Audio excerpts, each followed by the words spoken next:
How did Darius Garland do so bad? I don't know. I assume I'm already live now, Jordan, since your countdown is bullshit. Nonsense countdown. Yeah, I know. My face is probably already on the screen, too. And we are live. Welcome to the NBA Strategy Show.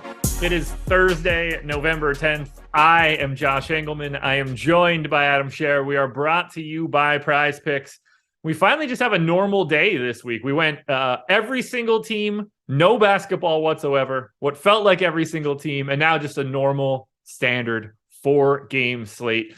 Be sure to hit that like button as you get in the door. Subscribe to the channel. Hit the notification bell so you know when everything goes live. Adam, how'd it go last night? Not great. Bobby Portis was my highest owned player. Didn't have a ton of Javon Carter, so didn't really put myself in too good of a position there. What would you have thought Bobby Portis scored yesterday if I told you that game went to double OT? I didn't even realize it went to double. I thought it just went to I'm like 99% sure it went to double. It certainly went to overtime. Yeah.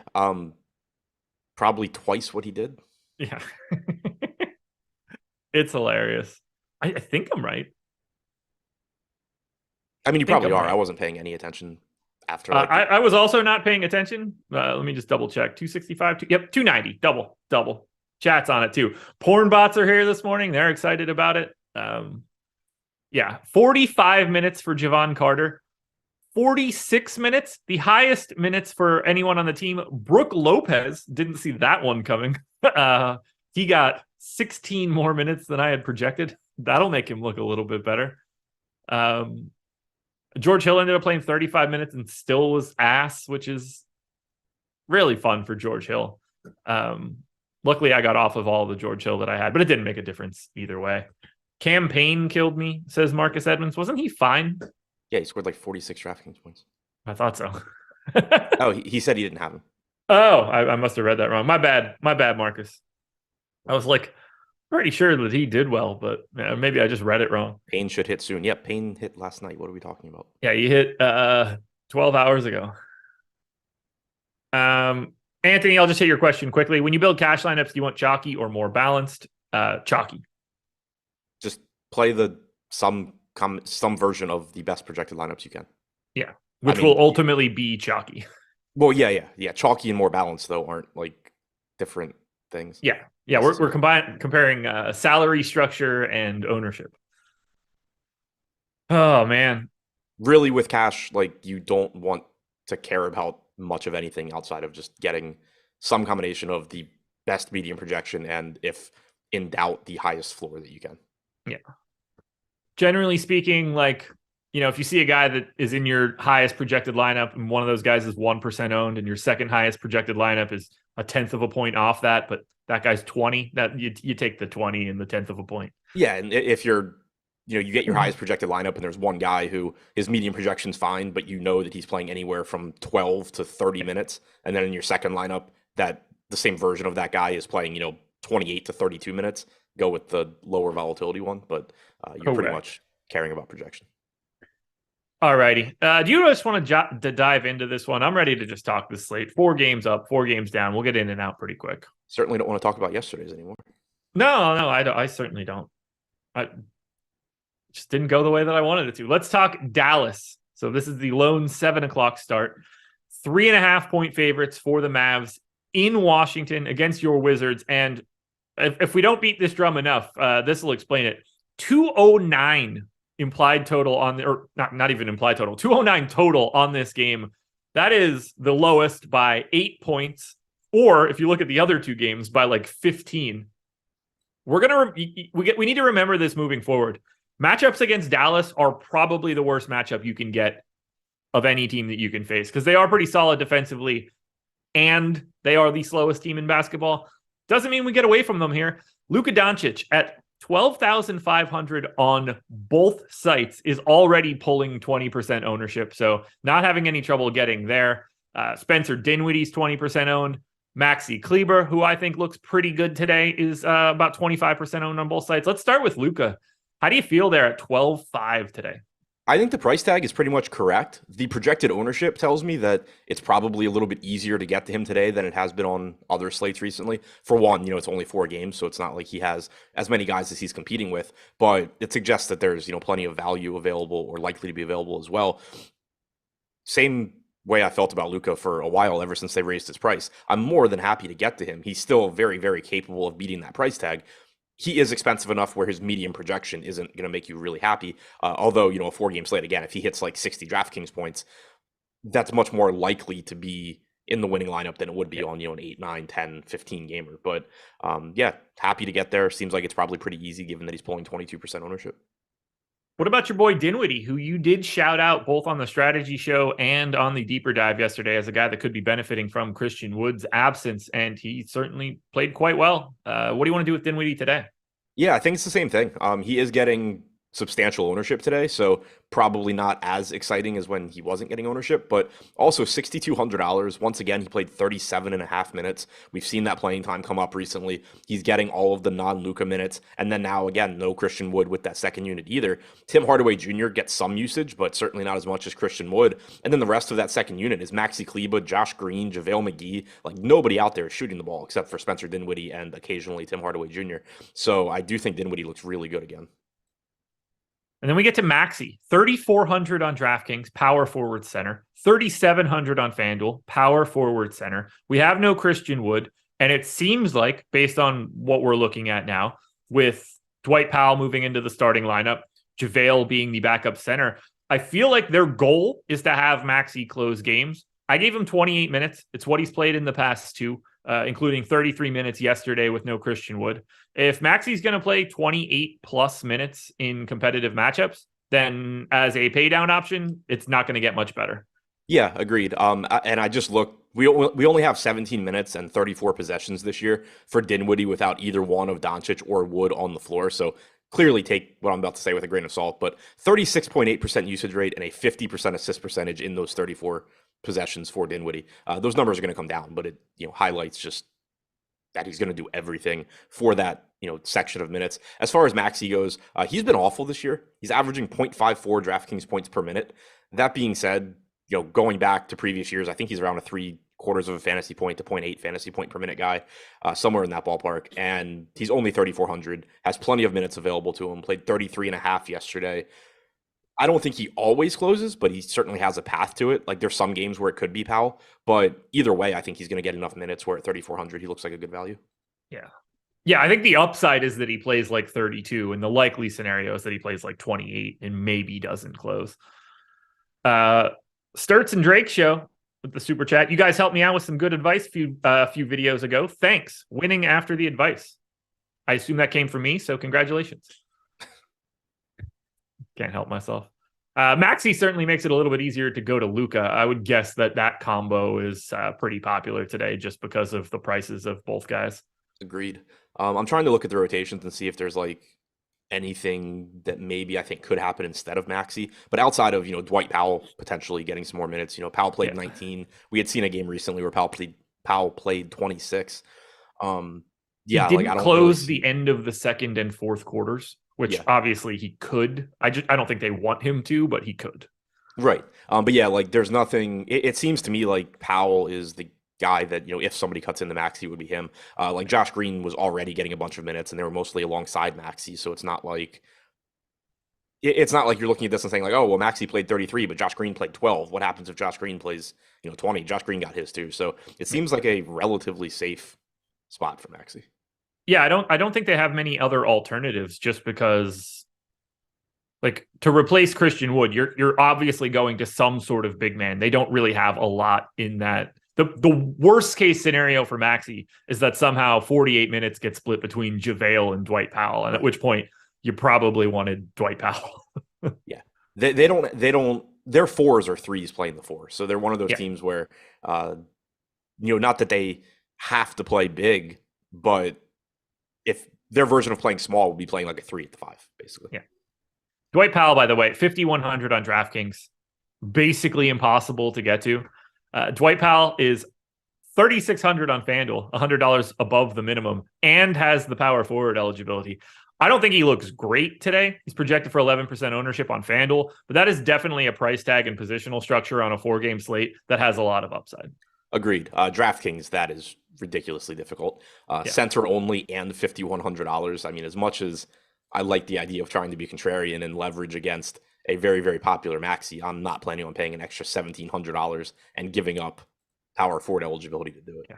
It's too tricky on DraftKings. FanDuel is interesting. What do you do with the rest of this team? Dorian Finney-Smith, Reggie Bullock. He's not playing as many minutes as I expected this year. He is also terrible from a fantasy. 0.42 fantasy points per minute for Reggie Bullock so far this season, which is last for the Mavs in illustrious company of 0.55 on Dorian Finney-Smith, 0.54 on Maxey. Like, there's a lot of not good per minute guys, I guess, because Luka does literally everything. I was gonna say that's been the big difference this year, because these guys were never good point per minute guys, but they were 0.65, 0.7, 0.75. But when Luka goes from 35% usage to 40 whatever he is, and the 50% assist rate too. Right. Yeah, I mean, Bullock has a 9.6% usage rate this year. Maxey has a 9.7% usage rate. Dorian Finney-Smith is at 12.7, but his rebounding percentage is at 7.6 because Luka's doing that too. So, yeah, he's really, really hurt these peripheral guys. And then Dinwiddie, obviously is still getting his production as well. Christian Wood when he's out there. So those like third to fifth options on Dallas have just been non-existent this year. On a 4-game slate, if you want to roll the dice on them, obviously that's fine, but there's not much else that I like. I think Tim Hardaway's kind of interesting at 4K. Shooting guard, small forward eligible, 20% ownership. He is someone that if you look at yesterday's game, maybe he could play a bit more here. He only played 22 minutes. He didn't close either half. If, for example, they are playing from behind, maybe you get Tim Hardaway playing closing minutes over Dorian Finney-Smith or over Reggie Bullock. Not a guarantee, but certainly possible. So I think he's somewhat interesting, but I think the ownership's already there as well. I think we could see the Finney-Smiths and Maxies and Bullocks of the world get back to what they usually are on a day like today with no Christian Wood, because it's not just that Luka's usage is 40% now. It's that Christian Wood's is basically 32. So it's really soaking that up. With Wood gone, I'm hoping that all of those guys go from that 9% usage to like 11 or 12 and become themselves again and not just completely vacating everything. They don't play a lot of minutes with Wood, though, is the issue. Fair. Like, I agree with you. It could certainly go up because there is some overlap. But with, like, Wood hasn't been closing games this year outside of, like, one. Yeah. So, like, it's not like they've been playing a ton of minutes alongside him. Yeah, that's a good point. Anything else here for Dallas? Anything you think that we should be talking about? And to reiterate, that is why I like Spencer Dinwiddie so much, is that he does play those minutes alongside Wood. But no, I don't think there's much else. I mean, you kind of just have some ownership coming into all these other wings that it's a 4-game slate, so that's why they're going to get it. On a bigger slate, you wouldn't even really consider them. But yeah, I mean, I think Luka, Maxey, and Dinwiddie are the guys that you really prioritize here. Then we go to your Wizards. No Bradley Beal in this one. He's missed the past 2 as well. Still no DeLon Wright, who's going to be out for weeks. Normally, this would be a spot where you're like, oh, everybody looks way better now. No Bradley Beal. But when you face Dallas, it really just drags the matchup down. Didn't change anything for the ownership, though. Kuzma's 28% owned on FanDuel, just 11 on DraftKings. But Rui is 25% owned on both sites. Will Barton got to 20 on DraftKings, and they don't like Will Barton, but he's 4,100. We're seeing double digits going to Porzingis on FanDuel. He's got the power forward eligibility, so that makes sense. Denny is 18% owned on both sites. There's a lot more ownership going to Washington than I really like right now. What do you think about your Wizards? I mean, Beal being out obviously does open some stuff up, and there is still some cheap pricing here. The matchup is really unappealing, like you said, but so far this year without Beal on the floor, we've gotten 79 minutes from Porzingis. He's only averaged 1.03 DraftKings points per minute, but he has a 48.7% true shooting percentage. If you go back to last year when he joined the Wizards, Beal wasn't playing then either, and he's been like a 1.4 to 1.5 fantasy point per minute guy. So I still think he's going to look good, deserves whatever ownership he's getting. His price tag did come up a bit though, so difficult to prioritize. Rui's likely playing into the mid-20s. He's only 4,100. He's averaging 0.73 DraftKings points per minute without Beal, but again, shooting really, really poorly, 47.7% true shooting. Does have a 22% usage rate and an 11% rebounding percentage over those minutes. Will Barton, same thing, 0.88 DraftKings points per minute, 48.4% true shooting, 21% usage rate, 18% assist percentage. His production should go up. probably plays around 26 minutes. Maybe he actually cracks a closing lineup and gets to play more than that, but we really haven't seen them want to do that recently. But he's just cheap enough where I'm still, looking to get there. Monte Morris, 5,400 has been dog shit. He's pulling 14% ownership, 50% true shooting, 0.68 DraftKings points per minute without Beal, 18% usage rate. You haven't really seen his rates move like you have on some of these other guys that are shooting poorly. Kuzma has a 28% usage rate without Beal on the floor. Also has a 13.8% assist percentage. I think that's worth mentioning because we had talked before about Washington looking to use him a little bit more as a facilitator this year. Certainly easier to do when Bradley Beal's not out there. So I think Kuzma, all things considered, is probably my favorite of the main pieces, at least. Like he's $1,100 less expensive than Kuzma. Than Porzingis. He has power forward eligibility. I like Kuzma, and he's only getting 12% ownership. I understand why Barton's getting so much. He's really cheap. He has MPE as well. Rui is cheap. It's a team I think you're going to get a lot of. It's just hard to be confident in a lot of it. So I think I like Monte Morris the most of anybody on the team, 5,400 and 5,700. I don't know how he's getting to where he is. So I had him as a baseline 0.85 guy. He's been at 0.81 fantasy points per minute on FanDuel so far this season. And that is with not good shooting rates at all. In my mind, I would expect him to at least be neutral if Beal is out. So somewhere in that 0.8 to 0.85 range is where I think Monte Morris should be. When I give him his playing time, he shows up as the guy that I think I would get to the most out of anyone here. Although I need to put the caveat in, Kuzma on FanDuel is a different thing than Kuzma on DraftKings. He's $900 cheaper on FanDuel. Kuzma is the guy on FanDuel for me. But I don't really love the idea of playing the lottery on these wings. Will Barton already getting ownership, Rui getting ownership. Corey Kispert's not in comparison to those guys. Is he worse than them? Yeah. Do I want to take the shot? Maybe. I just don't know who's going to play the minutes between Barton, Hachimura, Kispert, Goodwin, Avdia. These are all 22-minute a game guys that can play anywhere from 20 to 28 today. So I almost want to be away from where the concentration of ownership is. I find Washington really difficult. So I want to look, because I think you made a good point on Morris as far as he shouldn't be worse without Beal. His usage rate without Beal this year is about 18%. Overall, he's at about 15%. So you have seen an increase for him. It's just still not to a very high number. But his assist percentage is 22% overall. It's about 14% without Beal. So I just wanted to look over the last couple of games and see who's getting the assist then if it's not him? Well, what his potential assists are doing. Is he just running bad? Or is it, Kuzma's dominating assist opportunities or something? Right. You grab that. I want to see Monte Morris. Yeah, I mean, we're talking about a guy previous 2 years, 58% true shooting, 59% true shooting, 55 or 56% effective field goal percentage. He's 6% below that in true shooting, 6 or 7% below that in effective field goal percentage. He's shooting a couple percentage points worse from three. He's actually shooting a little bit worse from the line. Mid-range can't buy a bucket. To me, this is just, semi-ish bad shooting. This is standard assist rate, rebounding rate's no different. He's actually rebounding more than he normally does. I think he just kind of needs a couple extra shots to go in. Yeah, and also, so I think it's probably all related. We mentioned without Beal that Rui is shooting, 40 whatever percent, and Barton shooting 40 whatever percent. In the 2 games that they've played without Beal, Morris leads the team with 9.5 potential assists per game. He's also averaging 1.5 assists per game. Yeah, that's just not going to continue like that at all.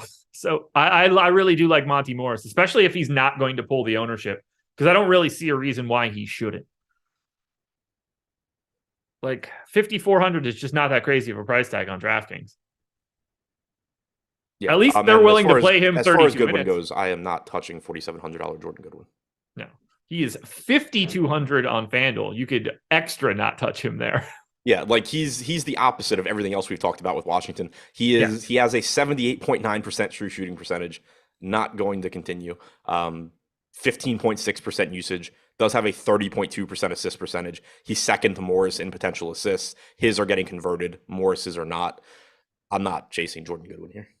I mean, Wizards just really need to change their entire shot profile. They are one of the worst teams in the league at trying to get good shots. They are 22nd in frequency at the rim. That's not good. 27th in threes. That's awful. So if you're not getting to the rim and you're not shooting threes, you're probably shitty offensively. That would be true. They are second in mid-range shots. That is not generally the path to an efficient offense. Probably not helping the Monty Morrises of the world if they're just taking the worst shots they can find. But maybe they improve their shot diet a little bit and things can get better. Ultimately, for the Wizards, they got a lot of similar lottery tickets in that 22-ish minute range. Any groups for you for Washington? Max one of Porzingis and Gafford is the given. Probably like a max two. So you assume the closing lineup is going to be Monte Morris, Kyle Kuzma, Kristaps Porzingis, and then two of the other guys. So probably max two if you wanted to go that route. Max two, Barton, Hachimura, Kispert, Avdia. You won't even need to add Goodwin. I mean, that dude ain't showing up in anything. No, but I mean, like he closed last game. He played 26 minutes. Yeah. Anything else here for Washington? No. Revenge narrative for Dinwiddie? He did not like that team. No, he didn't. And they didn't really like him either. Nobody liked anything about each other in that relationship. Not a lot of love lost there. Feel bad for Bertans not able to get back out there. All right. Nothing else here. So schedule for the rest of the day. NFL Strategy Show Matchups Edition coming up next. That will be at 11 a.m. We've got the NHL Strategy Show at 2. We've got the No House Advantage Football Show at 3. The No House Advantage NBA Show at 3:30. Adam will be back for the deeper dive at 5. We've got Live Before Lock at 6. And then NFL Live Before Lock for Thursday Night Football at 7 p.m. Philadelphia 76ers are 1-point underdogs in Atlanta. 223 total. We have no James Harden, which we can get used to. Daniel House off of the injury report. This is basically a discussion about 4 guys, but some of them look way better than the others. On DraftKings, it's all the same. Maxey, Harris, Embiid, Melton, basically all the same ownership. Melton a little bit higher at 30%. Everybody else is at 23%. On FanDuel, it's Melton at 50%, warranted in my opinion. 34 for Maxey, fully warranted. 14 for Tobias Harris, where he's $8K. That's a pretty healthy price tag. And then 10.5 for Embiid. He's getting 30% ownership. What do you like most here for Philly? I'm liking my boy Maxey. Yeah, I think Maxey looks good. I think the pricing is kind of tough, but also with it being a 4-game slate, you're still just going to get to these guys. It's probably Maxey or Melton for me. You know you're getting a ton of minutes from Tyrese Maxey. He's 8,200, pulling 24% ownership. Obviously, without James Harden, the rates go up. They do come down a bit, knowing that Embiid is back. But overall this year, 173 minutes without Harden on the floor. 34% usage, 1.2 DraftKings points per minute for Maxey. If you put Embiid on the floor with Harden off, Maxey he's played 79 minutes, still has a 30.9% usage rate and a 29% assist percentage, 1.06 DraftKings points per minute. He's still going to look pretty good here. DeAnthony Melton with Embiid on and Harden off, only an 8.5% usage rate and 0.7 DraftKings points per minute. That's clearly concerning. Like, I think that comes up a bit, but he is very clearly just not being involved offensively when he's out there with Embiid. Yeah, Melton, 30% owned on DraftKings, 50 on FanDuel. He's 5,600, has the point guard, shooting guard eligibility. Just looks like a mid-tier play that's pretty easy to get to. How are you handling Embiid? 10.9 on DK, 10.5 on FanDuel. How do you see him in relationship to someone like Luka, who's 12,500? Like, if I can get to Luka at the same ownership, I would prefer to do that. I think that's a given. You know, you're just talking about Luka. Embiid so far this year hasn't even been particularly productive without Harden, but the rates have been there. 36.5% usage is what really stands out. 16% assist percentage, 14% rebounding percentage, 1.18 DraftKings points per minute. So I do prefer Luka, but you know, you are talking about a $1,600 price difference. They both are going to look good. It's obviously a solid spot to get to Embiid. Do you have any other further thoughts on those main 4 guys? Not really. I mean, we know what Tobias Harris is at this point. He's very clearly taken the 3rd seat behind Embiid and Maxey. 4-game slate, he's fine. If this were a bigger slate, I don't think he would even really be worth mentioning. Yeah, I think Maxey's probably my favorite guy just because of the combination of minutes, and he's still looking to get his when Harden's not out there. Do you see yourself getting to anything else from Philly? PJ Tucker, obviously the most likely guy, but to me, it's sort of just the guys that play 30 plus minutes and then everybody else is a cross off. Yeah, that's pretty much how I see it too. PJ Tucker, I mean, we know he's not a good fantasy producer, but he's $3,700. What did Milton play in their last game? 12. He played straight back up to Maxey, basically. Why is he getting owner? I guess he's only getting 6%. I mean, they played, 4 minutes alongside each other, but he's really just not playing anything when people are available. And now Daniel House is back, so I think, you're live to see someone leave the rotation too. Yeah, that's what I thought. Then I wanted to go double check because he was getting 6% ownership, and I thought maybe I missed something. But I mean, I guess it's just because he's $3,100. Yeah, yeah. I mean, I would not want a single share of Shake Milton on purpose today, but I don't see anything else here. George Niang would be the guy that I'd be most interested in, the guy that I think could just fall into like 24 and be viable, but he's 4,300 already on DK and 4,300 on FanDuel. So it's not like you get the benefit of the price. Yeah, I was going to say, it's just really tough to get to that price on DraftKings. If he was the same price as Milton, then by all means. Right. Like if he were in the low threes, I think there's a path there. It wouldn't take a lot. Just doesn't seem like the direction to go. So we'll go to Atlanta now. For Atlanta, we don't know the status on Trae Young. I assume he's just playing since he played yesterday, but we don't have an injury report. But he played 36 minutes yesterday, so I'm going to assume that he's totally fine, at which point we have the rest of this team that just looks exactly the same. Ownership for Murray, Young, Collins, Hunter, Capella, and Okongwu, 12, 18, 12, 16, 12, 19. Like those guys are just getting some ownership and no one else is for Atlanta. On the FanDuel side, Trae Young is $9,700, $1,100 cheaper than DeJounte Murray. He's 30% owned there, but I don't see a single priority for the Atlanta Hawks other than just like rotating through these dudes. Yeah, there's obviously plays that are good, but when everybody's healthy on this team, it's just really difficult to say that one is, actively better than the rest. DeJounte Murray and Trae Young both basically priced the same. I'm pretty much always going to lean Young when they're similarly priced and similarly owned. Young is getting a bit more ownership at 19% compared to 13, but they're both just going to look decent. Both, certainly priced where they should be. Clint Capella has a nice ceiling. We saw another really, really good game from him yesterday. But we've seen the playing time, certainly be volatile with Okongwu backing him up. If you get that 28, 29-minute game from Capella, there's certainly upside for him at 5,900, but that's far from a guarantee. John Collins has essentially just decided he doesn't want to shoot basketballs anymore, which is problematic from a DFS standpoint. Probably goes up at some point. I don't know. Doesn't seem particularly interested. 16% usage rate in 319 minutes this year, 0.91 DraftKings points per minute. He is rebounding at a high rate, so if he does start shooting better, it's not going to take much for his fantasy production to go up, but definitely starting to get concerned by the fact that his usage rate is 4.5 points behind DeAndre Hunter, not to mention Murray and Young. I wish they could just trade Capella, go to Okongwu, John Collins, backup center. Like everything feels like it fits really well if you could do that, but you also have to offload a $20 million Clint Capella, and not necessarily super easy. Like not a lot of teams are trying to trade for like the 20th best center in the NBA. It's just it's a really weird middle ground for them. Oh my God.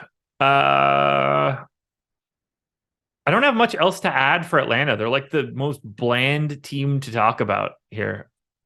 Like you're not going to Aaron Holiday or Justin Holiday.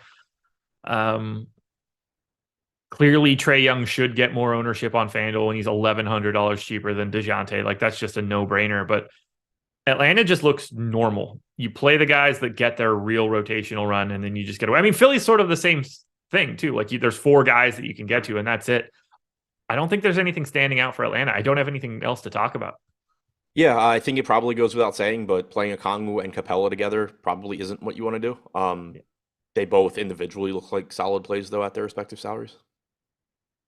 Okongwu actually pulling the most ownership on the team. Let's talk a little bit about Prize Picks. They are the sponsor of this show. If you click the link in the description and follow it over, make a deposit, they will match that deposit up to $100. You don't need to have an optimizer to play at Prize Picks. All you need is your mind, player props. You're taking over-unders. But we do have a lot of tools at Stokastic.com that can help you out. Prize Picks content on the YouTube channels as well. I'm going to hit Adam with a couple of these props. They're going to be real points props for today. Not a ton, to hit on since it's only a 4-game slate, but we got a couple very interesting ones. We'll start with Luka Doncic. Over under 33.5 real points for Luka tonight. Slightly under. We have him at 32.9. I got him at 31-1, so I guess I would be taking the under there, but cheering against Luka's scoring doesn't seem like a prop I'm trying to take all that frequently. Just doesn't seem fun. How about Kristaps Porzingis over under 20.5? Under. We have 19.6. I got 20.1, so I would be leaning under as well, but nothing too crazy. Let's get to the Philly guys. Joel Embiid is at 28.5. Take the over. I got 29.5. I will also take the over. And then Maxey at 23.5. I'm taking the over pretty aggressively.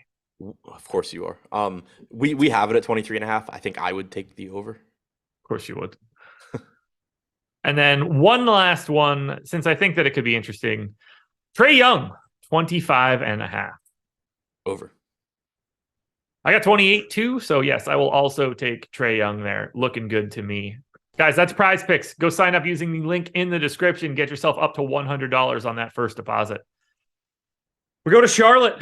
They are 10.5 point dogs in Miami, 217 total. Before we hit on the Hornets, hit that like button. 430 people in here, 73 likes. Let's get that number up to 100. For Charlotte, I mean, this is probably what we're expecting. No LaMelo Ball, no Gordon Hayward, no Cody Martin. We're kind of getting used to it at this point in time. We know their starters. We know their rotation. Everything's pretty cut and dry. You see Mason Plumlee grab some extra minutes from time to time, but Charlotte's pretty easy to project. And they're getting the ownership too. 20% to Rozier, 20% to DSJ, 20% to Mason Plumlee, 20% to PJ Washington. Oubre and Rozier are both in the 30s on FanDuel. Who do you like the most for Charlotte? I was going to say Rozier, but his price really jumped. Sure did. Probably still Rozier, but I think it's really close now between him, DSJ, Plumlee, and Oubre. And really Washington, like all of the starters. Yeah, it's probably DSJ for me, but I don't disagree that like they all look pretty good here, which is weird in a pace down spot against Miami. Like not the best matchup in the world, but I kind of like everything that's going for Charlotte that plays 25 minutes a game, except for probably Jalen McDaniels. And you never know what he's going to fall into. Yeah, I mean, he's averaging around 25 minutes per game this year. He is interesting on a shorter slate just because, we've talked about it before. If anybody in that starting lineup essentially gets in foul trouble or anything weird happens, McDaniels fills in. If Oubre goes down, if Washington goes down, if Dennis Smith Jr. gets in foul trouble, you probably still see more minutes from McDaniels. So there are a lot of ways for him to get there, and he is around a 0.9 fantasy point per minute guy. All that ownership, though, makes sense to you. Rozier, DSJ, PJ Washington, like they all seem like they should be 20%-ish owned guys. Agreed. I'm getting to a lot more Kelly Oubre on FanDuel. He's pulling 30% ownership, but I got to 56%. He is $5,700, so $700 cheaper than he is on DK. Has that shooting guard small forward eligibility, but really sees a massive usage bump with no Gordon Hayward and no LaMelo Ball on the floor. So I am trying to get to Kelly Oubre more than I'm trying to get to anybody else, at least on the FanDuel side. DSJ would be my second priority. I'm kind of surprised to see Rozier at 34% ownership on FanDuel, DSJ at 22%. I'm kind of flip-flopping those guys a little bit, but I like them both. Do you know what Oubre's usage rate is without Hayward on the floor this year? 30? 38.2. Yeah, okay. 49.6% true shooting. Yeah, I didn't give him 30. I projected him for 28. But yeah, like if you're projecting Kelly Oubre to take a lot of shots, which by all accounts you should be, it's hard for him to not look really good today. He's only played 38 minutes with Rozier on and Hayward off, 31.4% in those 78 possessions. Did you add in last year? No, I was just looking at this year. Okay. I can look at last year, though. But, I mean, the good thing about Charlotte is, like, other than DSJ, this is a team that has overlapped most of their talent. So yeah, I just need to take off Bridges and LaMelo now, too. Pour one out for Miles Bridges, I guess, who avoided jail time. Yeah. All right, so 205 minutes for Kelly Oubre since the start of last season with Terry Rozier on and without Hayward, Bridges, or LaMelo. 26.8% usage, 1.04 DraftKings points per minute. He looks good. Rules for Charlotte. Anything here for you? Max 1, Plumlee Richards. Yeah. Probably like a max 2 of PJ, Oubre, McDaniels or something, but I also just don't think I'm going to be getting all three of them together anyway. Yeah, that's fair. Nick Richards, 10% owned on DraftKings right now. James Bouknight, 11% owned on DraftKings right now. Do you like Richards or Bouknight?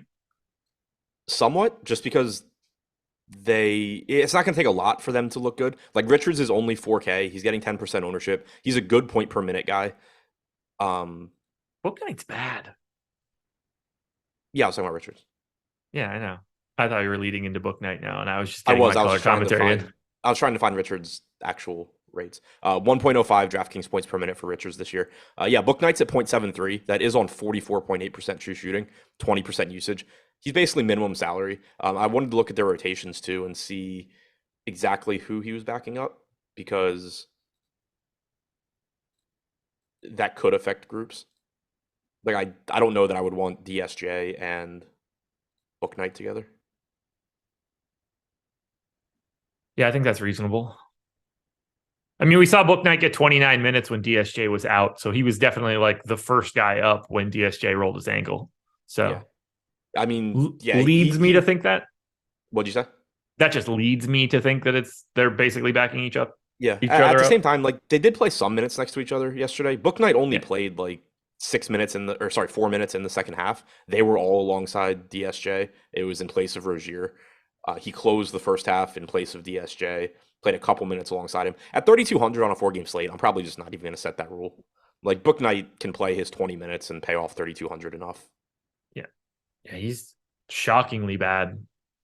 Projects as a 47% true shooting guy for me. I mean, that is ultra atrocious. We need the sober versus blacked out splits. Yeah. How well does he play when he wakes up with a gun on his lap behind the wheel of his car? Oh my God. I mean, I assume we might not have a big enough sample of sober at the rate that dude was going, considering he's been pulled over 4 times in a calendar year. Anything else for the Hornets? Nope. And we go to the Miami Heat side of this one. Hard to talk about it right now. Miami did not play yesterday, which means that we actually do have their injury report. Q tag on Tyler Hero, Q tag on Caleb Martin, still no Oladipo or Yurtseven. Assuming everybody is in, they are not popular on DraftKings. In the teens for Butler, Bam, Lowry, Hero, and Martin. FanDuel, they've got better pricing, so they're a little bit more popular. Into the mid to high 20s on Butler, Bam, Hero, and Martin. Assuming everybody's in, I actually think that I like Tyler Hero at 7,700 the most of anybody on the Miami Heat, but no real priorities. If we lose Hero, though, everybody gets a bump. Yeah, agreed. And I'm with you. 7,700 for Hero with point guard, shooting guard. He's the only relevant player on Miami that has MPE, so that makes him look a little bit better. He's also the lowest owned out of the 5 starters at 11%. I'm really interested there. We know the scoring that comes with Tyler Hero, but he's also rebounding at a high level this year. He has an 11.8% rebounding percentage. That's higher than everybody on the team that isn't a center. 26.2% usage rate leads the team. I really like Hero if he plays, and then if he doesn't, that's a bump for everybody. You get Strus in the starting lineup most likely, more minutes for him, potentially more minutes for Caleb Martin, more production for Lowry, Bam, and Butler. So yeah, I like Hero if he's in, and I like everybody else if he's out. Also would open the door for like potentially a $4,400 Vincent or a $3,500 Duncan Robinson. Yeah, I just have everybody sort of coming up in like 20% of my lineups for Miami and just casting a pretty wide net. It's a great spot. Is there anybody, I know we don't tend to look at it like this, but just from like a 4-game slate perspective, is there anybody from Miami that you'd want to get to that sort of fits the mold if this game goes the way the line says and Miami is out in front? Does this become like a more interesting spot to get to someone like Gabe Vincent? I was going to say Vincent, but like still, the thing is, if Hero's in, I'm not sure Vincent looks good enough that I would get there anyway. Yeah. If Hero's out, then that's kind of like an extra plus for Vincent, is he probably is just staying out there no matter what the score is. Yeah. Yeah, I don't think they have much else there where you get like really interested. Any rules for the Miami side here? I'm guessing probably something in the Bam Dedmon range, although I don't think it's the craziest thing in the world given Dedmon's price. Yeah, I'll say I think it's kind of like Bouknight with Dennis Smith Jr.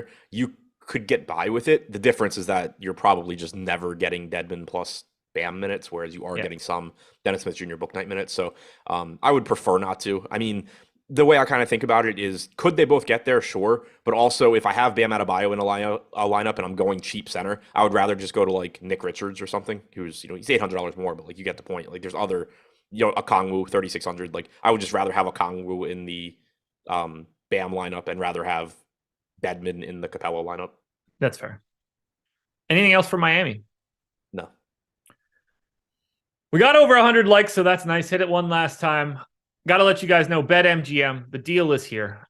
Click the link in the description of the video. You got to be new to BetMGM. You got to be in a legal betting state. But if you follow the instructions when you click that link, you'll get up to a $1,000 risk-free bet and 2 free months of Stokastic Plus Platinum. To get 2 free months behind our paywall, getting access to projections, ownership, boom bust, all of the advanced tools that we have, everything for every sport would be available to you if you sign up using this deal. So please take advantage. Jordan just tagged it in chat. Stream Elements bot dropped the link as well. So you can either click there or you can click the link in the description, but go check out BetMGM. All right, here we go. Portland Trailblazers, 6.5-point underdogs in New Orleans, 225 total.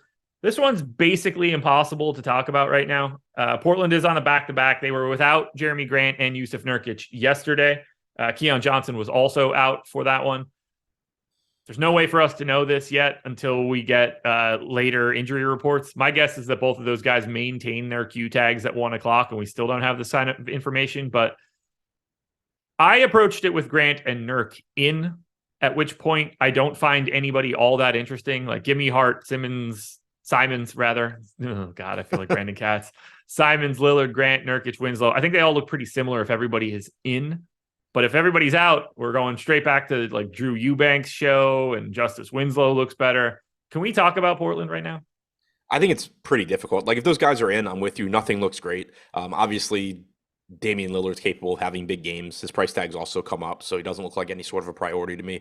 Grant and Hart both seem reasonable at their price tags. I think I had seen somebody in chat mention it earlier, but Josh Hart's $500 more expensive than DeAnthony Melton and getting 1/3 the ownership. I don't think he's like a drastically worse option than DeAnthony Melton or anything. So that would make Hart look kind of interesting. But you do have Lillard back. You do have Simons back. Nurkic, we know, can give you big games, but the playing time has been somewhat concerning. And if they are healthy, there's a good chance you're getting Winslow in this closing lineup again, especially if Larry Nance is back on the other side, which we also don't know. So, there's nothing that really stands out here, but there are still very talented players at low ownership, which is kind of appealing. Now, if we get no Grant and no Nurk again, clearly we're going straight back to Drew Eubanks, and even in a more aggressive manner than we did yesterday. 4,300 on DK. Flatman 3,500 on FanDuel with the power forward eligibility. Drew Eubanks is probably the number one play of the day, and it's not close on FanDuel, assuming those guys are out again. Does it concern you that Watford played more minutes than him? A little bit.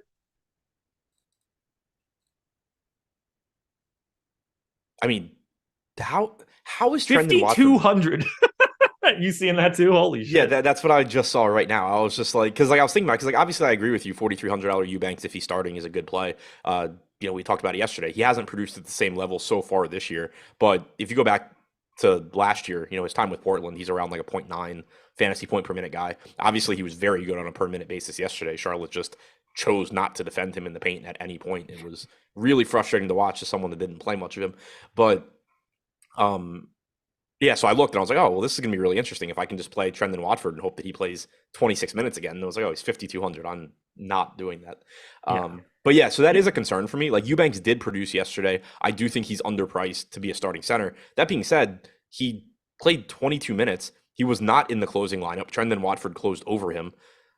If Nurkic were out and Grant were back, I also think, then you're contending with Justice Winslow sliding into the closing lineup in place of Eubanks. So there's a lot of ways that he doesn't play the minutes that you really want him to here. But still, 4,300, if he's starting, he's going to look good. And on FanDuel, most of that discussion is meaningless. Flatman and has power forward. Like, he's just going to fit. Even at 22 minutes, he's going to be one of the best point per dollar plays you're going to find. And it's just going to fit into these lineups. He's going to unlock more Luka for you. I do also want to push out that I like Damian Lillard quite a bit again on FanDuel. That didn't work out for me yesterday, but we have him at 15% owned. He's 8,500. This is a 4-game slate. I will once again be quite a bit over the field on Damian Lillard, assuming that at one point in time, Damian Lillard is going to be himself and blow an $8,500 price tag clean out of the water. Yeah, that $8,500 tag on FanDuel is pretty appealing. DraftKings has kind of gotten out ahead of it and gotten him up to 9,700 now. Yeah, that's going to be a little bit harder to get there, but at 5% owned on this kind of slate, you don't mind it as much. Is there anybody else we should be going to if Grant and Nurk happen to be out again? We saw Shaedon Sharpe get to 28.5 minutes. That's mildly appealing, although he has been really bad on a per minute basis. Yeah, so he hasn't been great on a per minute basis. The spot that I'm kind of interested in, if he's not going to get ownership, obviously it would come up if those guys are ruled out, but Nas Little still only played 15 or 16 minutes yesterday. There's a path to him getting more minutes. I think it's kind of interesting on a 4-gamer if those guys are out. I thought he would get more minutes. I mean, Jabari Walker's been the guy that's been playing a little bit more as of late too. Got 16 minutes 3 games ago, got 17 and a half yesterday. So anything else here on the Portland side? No, kind of just up in the air. Yeah. Just watch the deeper dive and live before lock for that one, guys. It's just, like if one of Grant or Nurk is out, like that changes the equation for everything. There's just so many moving parts for Portland. Yep. On the Pelicans side, we are going to be waiting on at least a little bit of news here. We do not know the status of Larry Nance. I have left him out. Just feels like he's not going to play on either side of this. A guy that always has sort of knee issues, just feels easier to leave him out after missing yesterday's game. But we got to wait on it the same way we got to wait on the guys from Portland. So unowned, this team, basically 15% to Brandon Ingram is the high mark on DraftKings. That's not a big number. 14 to CJ, 12 to Zion. Everybody else is single digits. Ingram's 8,200 on FanDuel, also has the small forward eligibility. So much more appealing there. But what are you doing with the Pelicans as of right now? And then we could talk a little bit about what we do with Joe Val if we don't get whoever the hell we're talking about, Larry Nance. Yeah. So like for right now, I'm projecting Nance in just because that's typically how I do it. But we'll get the injury report and that'll obviously answer some questions. But this is another team where they're not getting much ownership, and I get it because there's not any one individual guy that looks great. The pricing on everybody is pretty fair, I think, but you're still talking about a lot of talent here that just isn't getting ownership. And in one individual game, it's pretty likely one of these guys pops off and really helps you in tournaments. So I do think it's an interesting team.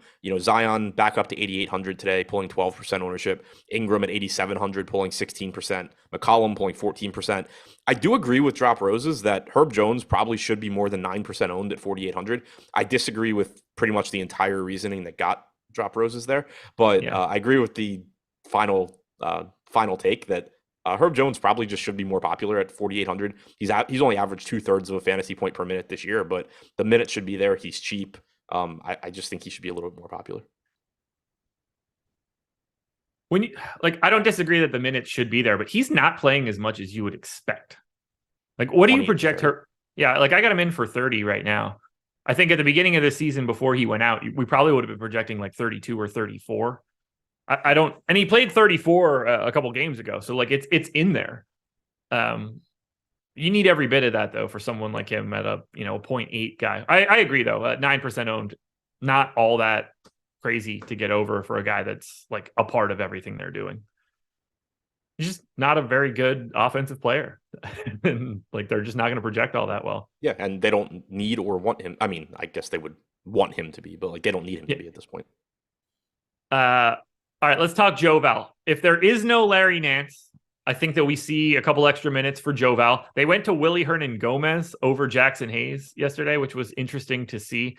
I gave Joe Val 29. Like I said, I don't have Nance in. And if he's playing 29 minutes at either 7K or on FanDuel 6,700, I really like Joe Val. Yeah, so do I. We got exactly what we expected yesterday. Joe Val had been averaging, 25 minutes, give or take, per game this year. And a big reason for that is that Larry Nance has just become purely the backup center. Larry Nance is very frequently closing over Joe Val, and it just makes it so Joe Val can only play so many minutes because Larry Nance is going to get his. You take Nance out, you got Joe Val in the closing lineup. He played 29 and a half minutes. He's almost a 1.3 fantasy point per minute guy this year. 24% usage rate, 22% rebounding percentage. He's a very good fantasy option. And even if Nance is in, like Joval can pay off 7K in 24 minutes. He has that ability. But you take Nance out and it just becomes a lot more likely that Joval is out there for those closing minutes.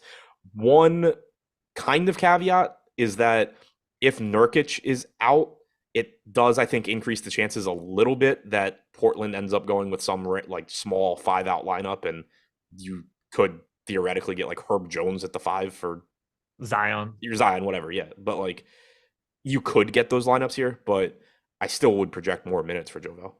Yeah, I agree. We are on the same page there. You have to at least project him a little bit higher. Like he's just going to naturally have a couple more because they don't want to play Willie Hernan-Gomez as much. But right. And the flip side too to the whole, well, what if the game really devolves and goes small, is the other team doesn't always match that. Like the Blazers either decide, like it becomes a trade-off, and they don't always say, well, we're going to defend the 3-point line. Sometimes they say, well, we're going to get every single rebound, in which case Jovel stays out there and just does great.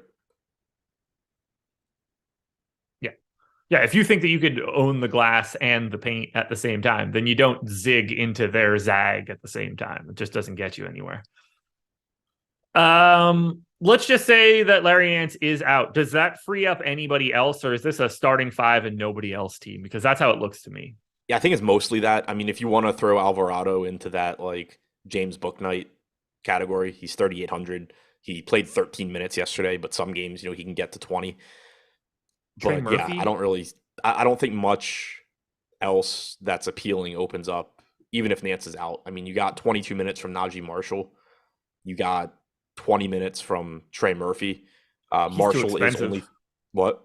Murphy's just too expensive. Yeah, I say Murphy's still priced up. Marshall's sitting at 3,700. So I guess throw him into that Alvarado category where it's just like, I have no confidence in his minutes. He could very easily play 13 today. But if he played 22 again, I wouldn't hate having him at no ownership.